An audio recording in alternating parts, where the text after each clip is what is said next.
Hi guys, welcome back to another episode of the Storytime Society. I'm so happy you're here. I'm so glad you're alive. Thank you so much for tuning in to another episode of the Storytime Society. Did I already say that? I don't know, but I'm your host, Jamie, and we read Reddit stories here and then we chit chat as well at the end. So, also, in the description below, we have a Spotify if you want to go follow me on there and rank me 5 stars if you love me. Otherwise, just don't rank me at all, please. Or not rank, but rate. Sorry, I don't know why I said rank. Um, we also have a subreddit if you ever want to leave stories on there. And we have a Discord if you want to come chat with the community. Then come chat. I would love to have you. It's all linked below. Anything you need will always be linked below. Hopefully that intro was better because someone said that me screaming hi guys into the mic hurts their ears a lot, so they have to turn the video down in the beginning. And I was like, oh, I never thought of that because I definitely have it super close to my mouth and I'm really loud when I say it. So I tried to hold it away from my mouth so that it wasn't like too crazy because so sorry for your ears. I'm also sweating right now, and yeah, I think I wear this sweater in every single video because I don't know, I just throw on whatever is comfy, and that's kind of the vibe for the day. But we're going to get into the episode. My little chicken nugget assistant here, she doesn't do much, and she gets paid a lot. The title of the first story is I hate that the sun's in my eyes. I can't. Okay, I think this is better. Am I the asshole for divorcing my husband after he cheated with my sister, cutting off my mom for supporting them, and then moving on with my life? This has been the most traumatic year of my life, and I'm wondering if I'm being too harsh or if I'm justified in my choices. I, female 35, was married to my husband, male 42, for 8 years. We have 2 kids together, a son 9 years old and a daughter 7. I thought our life was stable and happy until everything unraveled 7 months ago. I found out that my husband was cheating on me with my younger sister, who is 24. I didn't discover it through subtle clues or intuition. My son overheard an inappropriate conversation between the two of them at a family gathering and came to me confused and upset. When I confronted my husband, he denied it at first, but eventually admitted to the affair. I was utterly shattered, but what made it even worse was that my mom sided with my husband and my sister. She defended their actions, saying, "Your sister is young and doesn't know any better, and your husband must have felt neglected to fall for someone else." Then she had the audacity to suggest I forgive them and keep the family together for the kids. I was stunned and disgusted. My dad, on the other hand, was furious. He called out my mom's behavior, told her she was enabling betrayal, and eventually filed for divorce from her because he couldn't tolerate her lack of morals. He's been one of my few sources of support throughout all of this.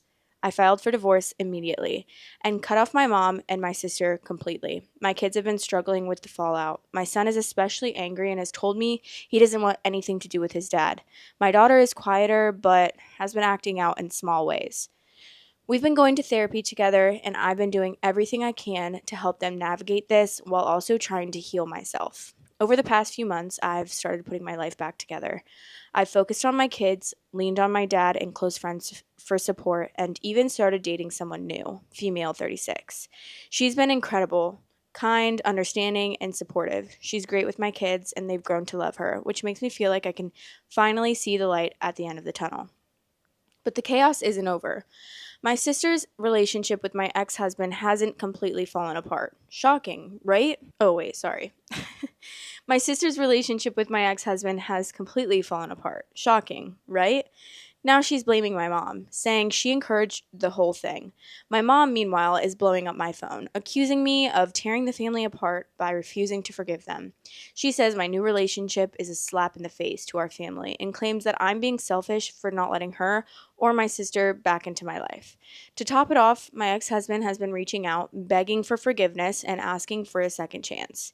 He's telling me it was all a mistake and that he misses me and the kids. My son and daughter both want nothing to do with him, but I'm conflicted about how much of a relationship, if any, they should have with their father. My dad and friends say I'm doing the right thing by cutting out toxic people and focusing on rebuilding my life.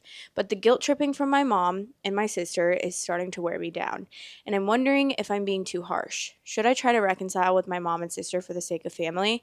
Should I give my ex more of a chance to be involved for the sake of the kids? Am I the asshole for divorcing my husband, cutting off my mom and sister, and moving forward with my life and new relationship? What I have to say to that is you reap what you sow. Like, no, you can't come back now that your relationship has fallen apart and you realized the grass really isn't greener on the other side. It's really as simple as that. Like, that's just not how life works, and that's not how relationships work.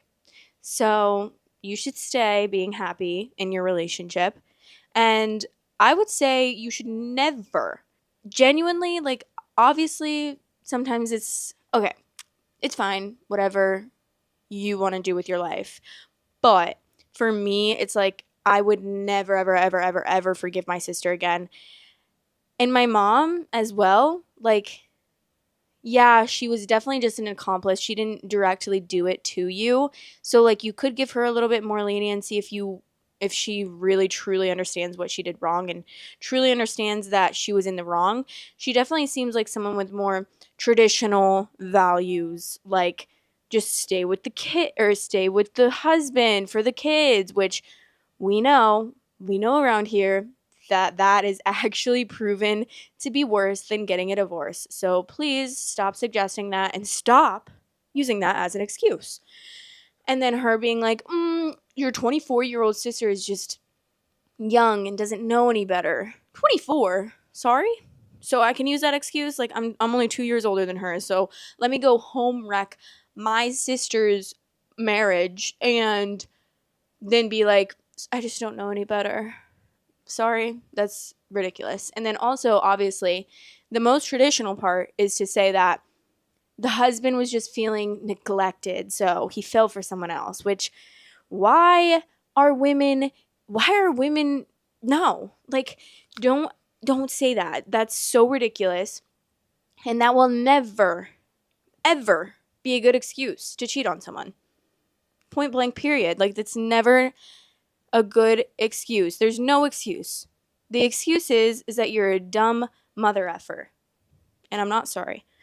So yeah, I would say you should just be like, this is what you get, and maybe in the future I'll forgive you, but right now I'm happy with my life. Let your kids make their own decisions. Obviously they're young, but like, I still don't think that you should force them to have more of a relationship than they want from their dad, and their choice is their choice, as long as you're keeping it like a neutral playing field and letting them really make their own decisions, because they are young and they are impressionable, and kids can make decisions because they hear you talking badly about the dad, and then that will influence their decision, when in reality the relationship, and as much as like some people would hate to hear this, but the relationship between the kids and the relationship between your spouse should be two separate relationships. Like, you should never drag your kids into the drama and the mess of your relationship unless they have their own feelings about it. They can have their own feelings about it, and you can just make sure not to influence those feelings. Like, yeah, your dad did this and this and this to me, like, you should hate him. Because although it's hard and sometimes you want to do that because you hate the dad or you hate the wife if they did something to you, it's not healthy for the kids at all, and that is proven scientifically.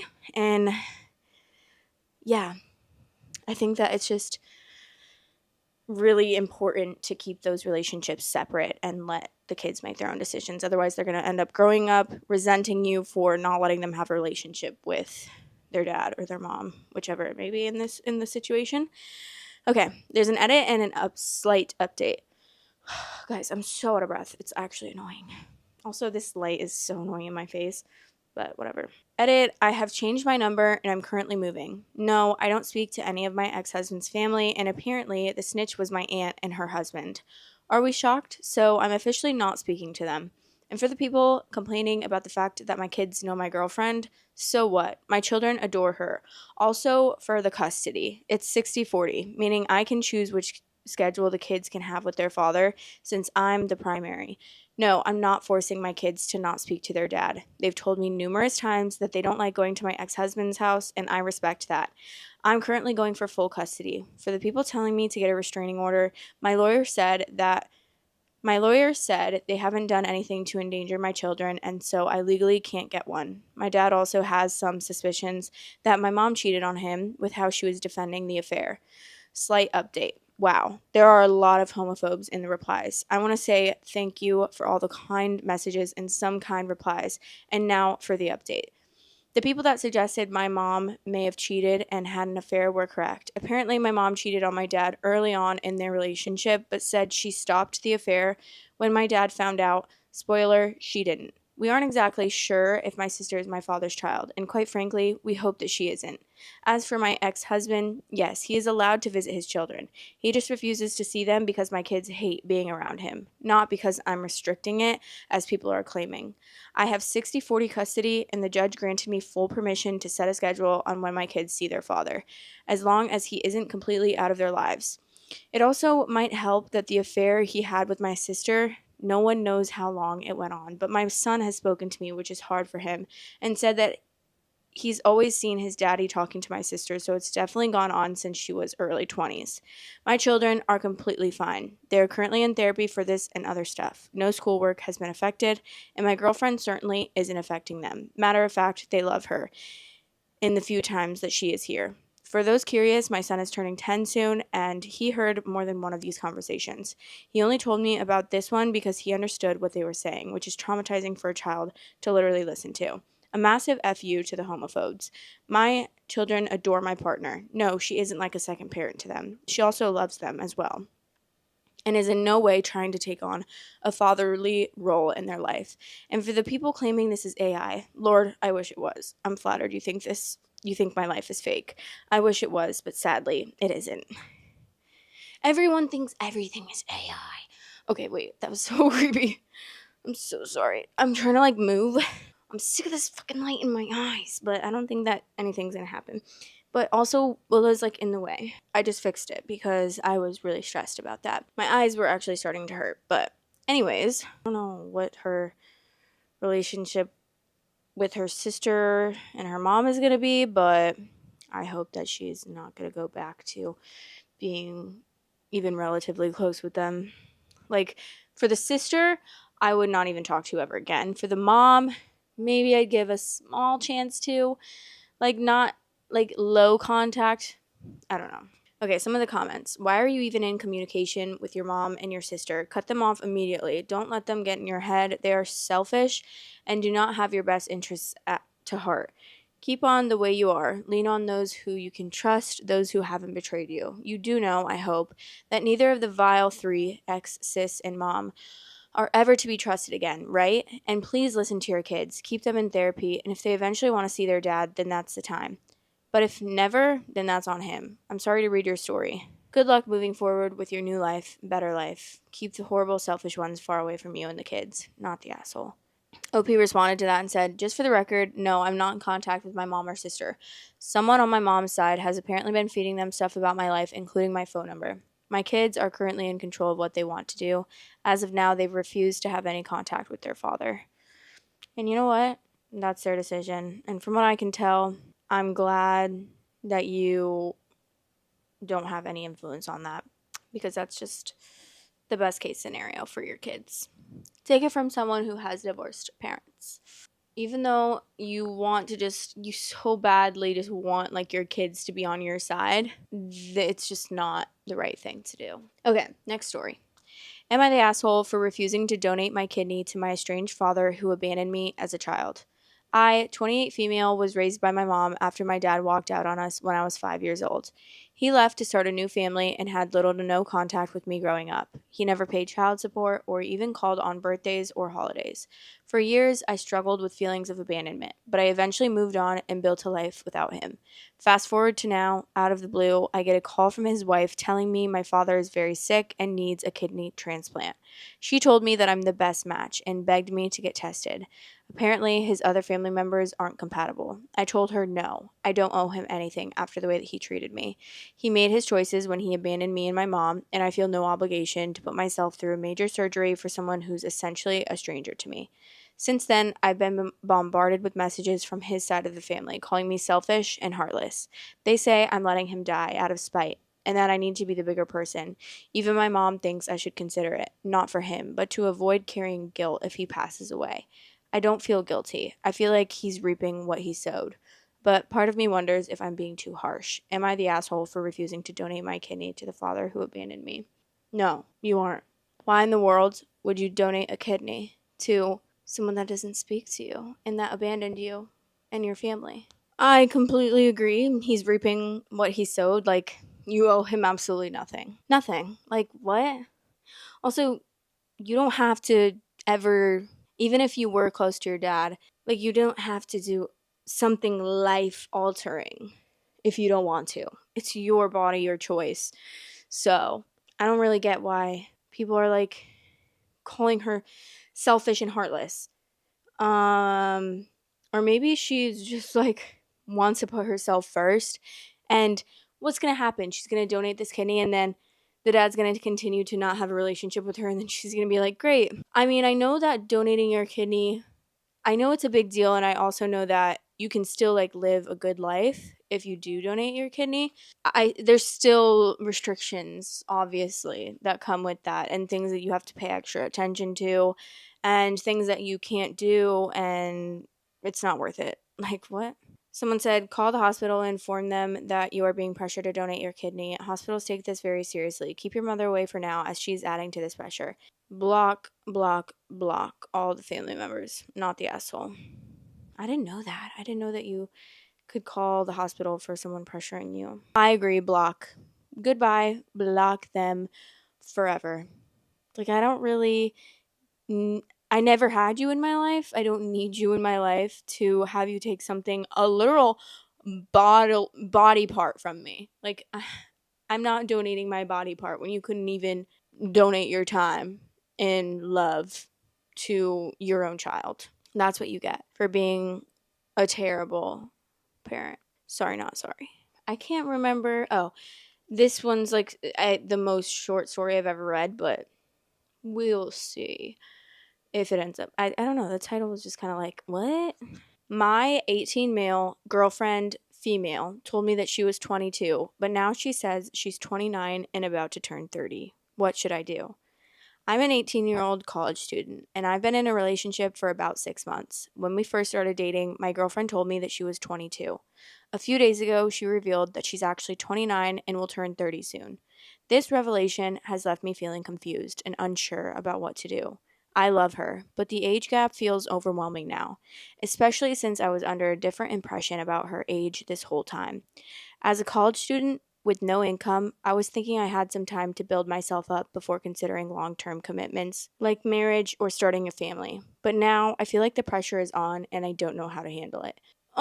Break up! What the hell is wrong with this lady? So weird. You need to just focus on yourself, brotherin. You're 18 and 22 is normal, okay? 22 and 18, whatever. Not a big deal. Like, I personally, when I met my boyfriend and he was 19 and I was 22, I was like very hesitant about starting anything with him just because I felt like my limit was like 2 years. I was like, I wouldn't date anyone under the age of 20. But like 18 is whatever. I would feel like weird about it. I felt weird about it. But 18 and 22, okay. 29 and 18? No thanks. No thanks. You're also weird for lying about it. Like, ew. Some of the comments. She's an almost 30-year-old who lies about her age to trick teenagers into dating her. Trust your instincts about this. It sounds like you know this age gap isn't right for you right now. What is she gonna lie about? Someone said, or what else? I meant to say, what else is she going to lie about? Someone said, same, the age difference is not the problem. The integrity difference is a reason enough to leave. I think the age difference is a little bit of a problem. Someone said, age difference is definitely a problem when she has to lie about her age to date an 18-year-old. Integrity, she's a predator. She got as young as she could legally. Would we hesitate if the sexes were reversed? Yes, because if a man also lied about their age, it too would be a major red flag. That is a major red flag, ma'am. So scary. I just don't like it at all.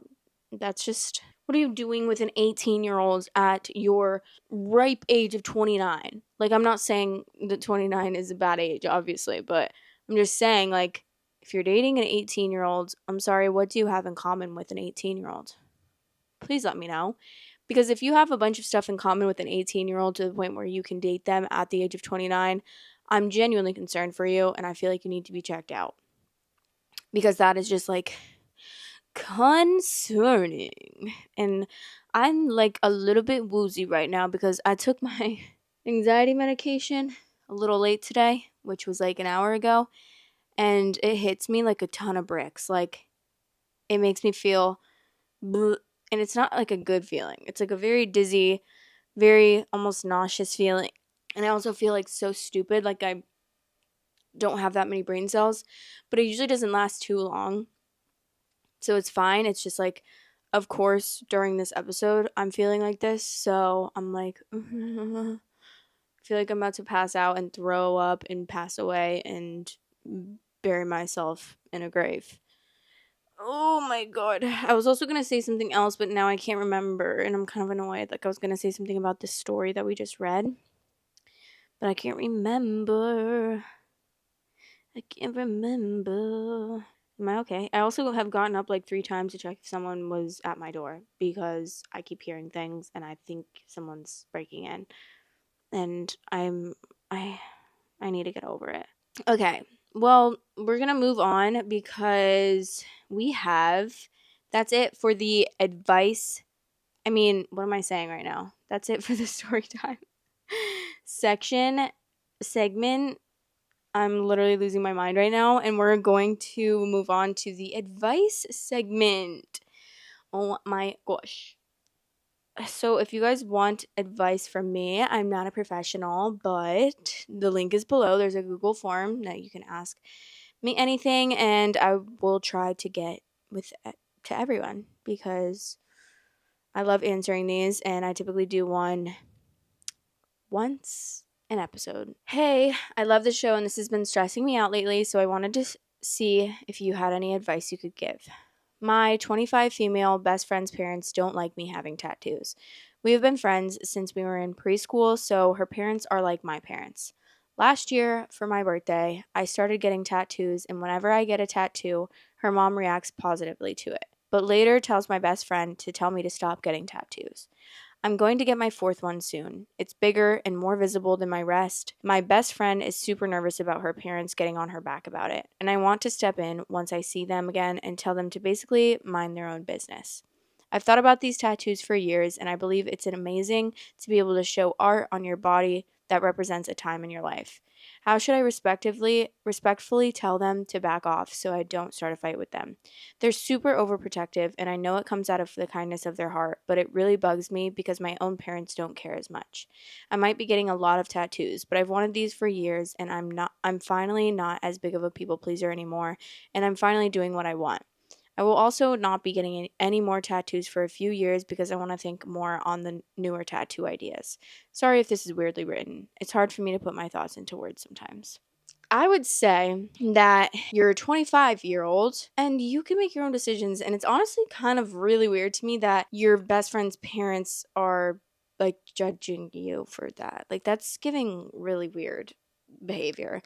Because what do they, I mean, even if you guys are super close and you guys have been best friends forever, and obviously you've been best friends since preschool, that does not give them the right to tell you what to do as a 25-year-old. Like, maybe if you were 16 and you were getting tattoos, then they could be like, what? You should not be doing that. Even then, like, they don't have the right to tell you what to do because they're not your parents, but it's really weird. And I think that you should just stick to your guns and you don't have to be like mean about it. You can just be like, hey, I am an adult. I can make my own decisions. I really enjoy getting these tattoos, and this is something that I want to do for myself. And I would just really appreciate it if you guys stopped saying things about it, because I care about what you guys think and I care about you guys, but I don't think that you have the right to tell me what to do with my body and what to put on my body. And also, it doesn't really affect you at all, so I don't really think that, again, you have the right to tell me what to do with my own body. Like, there's no reason that they should be saying anything. And also, your best friend should also know that. Like, if that were my parents and my best friend, I would be like, you guys are weird. Like, you don't need to butt yourself into her life and personal choices that she's making. Like, why? That's just honestly bizarre to me. Girl, get the tattoos. Get the tattoos. You're a 25-year-old. You can make your own decisions. I can't imagine my, like, best friend's parents being like, telling me, like, not to do something or telling her that, like, I need to stop doing this and this. I just find that so odd and uncomfortable.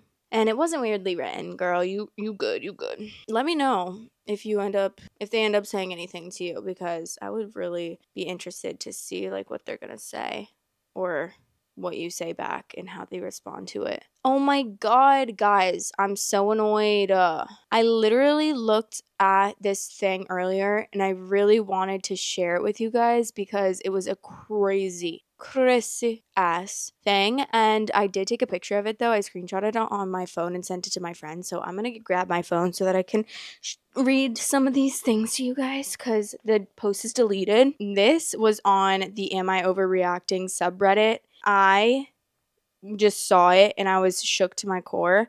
So I was like, I really need to save this and show and read this to you. It's not like a story, but she posted this screenshot of her husband's search history. And it did have like a little story to go with it, but I didn't screenshot that part. But she basically had been saying that like they've been super cold and distant lately, and he's been acting really weird. They've been having like a not good relationship for a while now and all this stuff. And these are his searches. Wait, I don't know if I can say this kind of stuff on here. I'm gonna try to go around it so that it doesn't sound too crazy. I don't know if I could say all this, and it's a lot of searches. She says, am I overreacting? Please tell me I'm tripping. I think my husband wants to eat me, question mark. And there's actually 1, 2, 3, 4, 5, 6, 7, 8, 9, 10, 11 searches back to back of like, how do we know if we're eating human meat? What is a safe temperature to cook human flesh? At what temperature does human flesh start? But then I can't read the rest because they're like too long. Bruising on a corpse. Acid for body. How to cook a body. And then there's 10 of those. There's 10 of those searches on her husband's phone back to back on his search history. And I was like, I sent it to my friend and I was like, what would you do if because she's engaged, and I was like, what would you do if you saw this in his search history? Would you like just assume, because obviously you don't want to confront him about that. So would you just assume, because obviously it's fun. Like there's a one-off where you Google something weird and you're like, oh my God, like, ew, that's weird. Like sometimes I'll Google something weird, and it's not like I'm Googling 10 things back to back. It's like, what's the quickest way to die or something, that's not that weird, but like something maybe weirder, I don't know. But it's not like I'm like heavily researching and searching up multiple different things related to one another about like cannibalism. Like that's so scary. And I was like, what would you do? I would just leave and never go back because that scares me. And she was like, I would assume that. She's like, I'm not sure that I would assume he's trying to eat me. I think I would genuinely assume that he's probably already eaten someone, because that sounds like he was like searching that up while he was cooking somebody parts. And I was like, girl, you aren't wrong. He probably already has. And then he's planning on doing it with you too, because why would you be searching those things? There's other things too. It's like, is the throat painless and stuff like that. Yeah, don't want to find that kind of stuff. I would much rather find out that my husband was cheating on me with 10 different women than see that on their search history, because that like is actually the scariest thing ever. It's giving Army Hammer. And I would love to actually know if Army Hammer has ever eaten a person, genuinely, because he is a very interesting, odd person. And like when he went on Piers Morgan's show talking about the whole scandal of the cannibalism text messages and stuff, I just found it so interesting how he deflected, saying that they were just like talking fantasy and stuff. And I'm like, who, okay, that's still weird. Even if you were just talking fantasy, which I don't believe, I feel like he definitely wanted to do that. He's like saying that that's not something that he really wanted to do. It was just like a fantasy they were talking about. And I'm like, that's still weird. That's still just as weird. Thinking about eating a human body, or like saying that you really want to eat a human body, is not normal, and you should seek help immediately. I wanted to read you guys that because I was very concerned when I saw that, and I was like, you need to see this. But I'm so mad that they deleted that on the account because I wanted to read the little story that she put with it, which wasn't anything crazy. But um yeah, I also was just gonna like I don't know why I had this random thought, and I was like, I'll talk about this on the podcast. I feel like I've talked about it before though, about like the stay until you hate them theory or whatever, because I've been like, I don't know what I was listening to the other day, but they were talking about like how they kept, or maybe I was reading something, I don't know, how they kept going back to their ex and like all this stuff they didn't know what to do. And I was just like, I always say, like my friend actually, she has this guy that she constantly goes back to, and it's been like a year, almost 2 years since they broke up. Like they have never gotten back together, but they'll like hang out and rekindle and stuff. And he obviously and very clearly will tell her that he doesn't want anything. He doesn't want a relationship, and he never sees her like, he never sees himself dating her again. And she'll like be like, okay, F you, and she'll go on this whole rampage, and then she will block his number and be like, I'm never speaking to you again. And then like 2 days later, she's back. She's back talking to him again. She's back going over to his house and like sleeping with him. They'll go on dates and stuff, but like he doesn't want anything, which is crazy to me. But I'm just like, honestly, the only advice I have for you there is, if you don't feel strong enough to like truly leave him behind, I don't know, keep going back until you truly hate him, because that's what I did with my ex and it worked. I'm not going to say that it's the best thing ever, and that if you can get out the first time, you should get out. And this is not applying to like abusive relationships. I'm just saying like toxic relationships, not abusive. But like I went back so many times, and I forever wish that the first time I broke up with him, I would have just stayed broken up with him, because why would I get back together with him? I like was so confident when I first broke up with him, which was like 2 years into our relationship, or 2.5 or something like that. I was so confident, and I was like, I'm so done with him. Didn't talk to him for a whole summer. He went back home to up north, and I stayed in my college town, which was in Florida. And I had like a job and stuff, and I was like hanging out with my guy friends and figuring out like just like having fun, going out all the time and just having a fun summer. And he wouldn't was blowing my shit up, like literally blowing my phone up, blowing my text up, blowing everything up. And this is the first time he's ever cared this much about anything, and this is the first time he's ever done anything nice like that, or like this. Like he sent me flowers. Never ever has he ever sent me flowers before. But he sent me flowers, and then that was not like, that didn't get me back, and it didn't really even get me to talk to him. Like I never responded to him for a while. And then I went home to visit my family, and he sends me, because at the time it was like very popular to have a Gucci belt. That was very like popular, which obviously I could not afford. So he sent me a Gucci belt to my house in Iowa when I was home visiting my family for the summer. And it was crazy because like that was obviously his like him trying to get me back, and I still was like no. But then finally, oh my god, so annoying, but we when we got back for the semester, he was like wanting to talk, and I was like okay, like for closure, that's fine. And then he ended up convincing me to get back together with him, and I had already been broken up with him for like 3 months at that point, and I'm like, why the mother f did I just do that? Because the relationship ended up turning back to what it was previously. And it was like shit. And everything that he did while we were broken up was not continued. And then, oh my God, not only that, but he had asked me.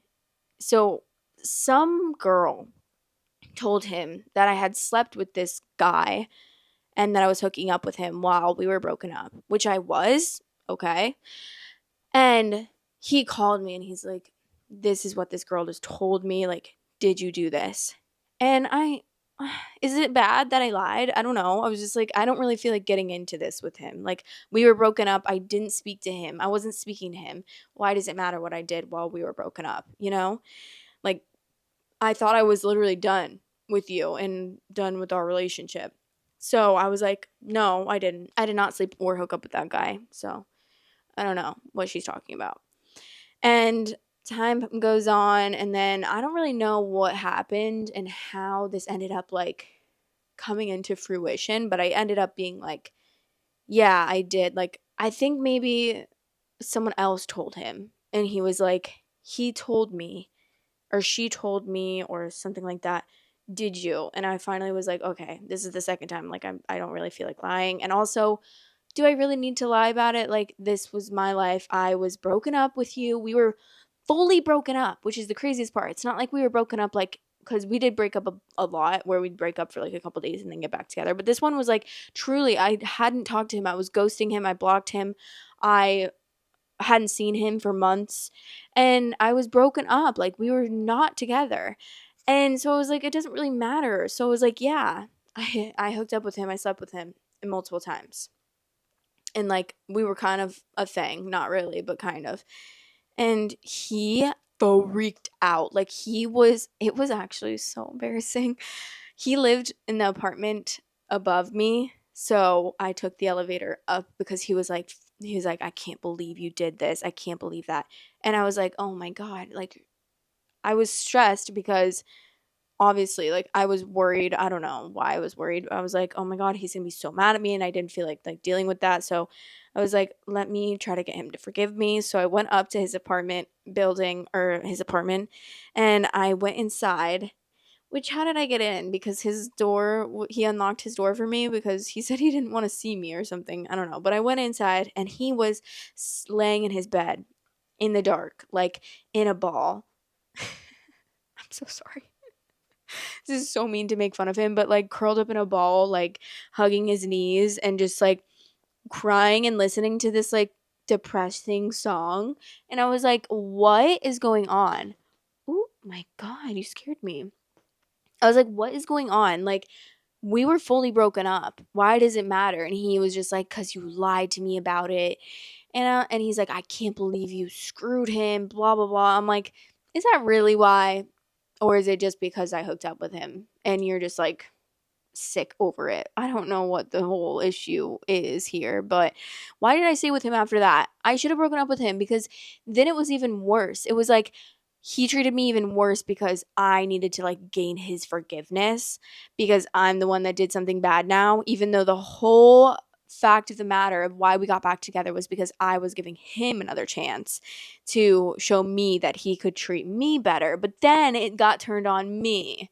And then I had to prove myself to him, which was not the point of the getting back together. And I don't know why I fell for that. I should have just been like, okay, well, then we're done because obviously, like, this is not going to work out and it's not healthy. And you aren't, I don't know, you don't trust me anymore, I guess, because I slept with someone while we weren't together.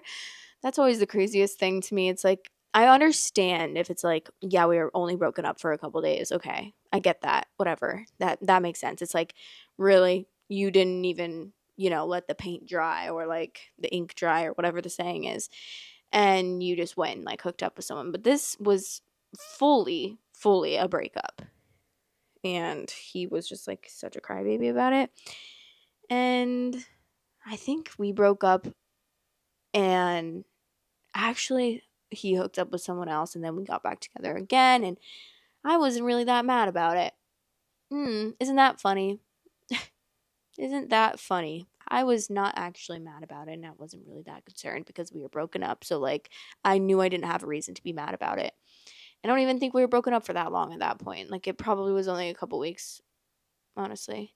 But then after that whole situation happened, we truly never really, like, got back together. Like, we kind of broke up again when that happened, and we never became official again, but I still had to be loyal to him and he still had to be loyal to me. But like he didn't have to treat me well, like a girlfriend, if that makes sense. I don't know. So it was really just a cop out for him, which was really nice because then he didn't have to like be a good boyfriend at all. And I would be like, so are we going to start dating again? And it had been like months that went by. And I was like, I get that you're upset that I hooked up with someone else while we were broken up. But like, are we going to date again? Or are we just going to like be a thing for the rest of our lives? Like, what's happening? But yeah, I don't fucking know. What is wrong with me? I can't believe I did that. Like, please end the relationship, lady. I tried so many times and I just came back every time. I'm so stupid for that. That was so long ago, but you know, I just like to tell stories so that you guys get to know me more and my stupid tendencies for relationships when I was in college and previously. Because I don't know, I just know that, like, I'm sure a lot of people have those experiences similar to the one that I put myself through willingly. But anyways, I hope you guys enjoyed that episode. Thank you so much for listening, and I'll see you in the next episode of the Storytime Society. Love you. Bye.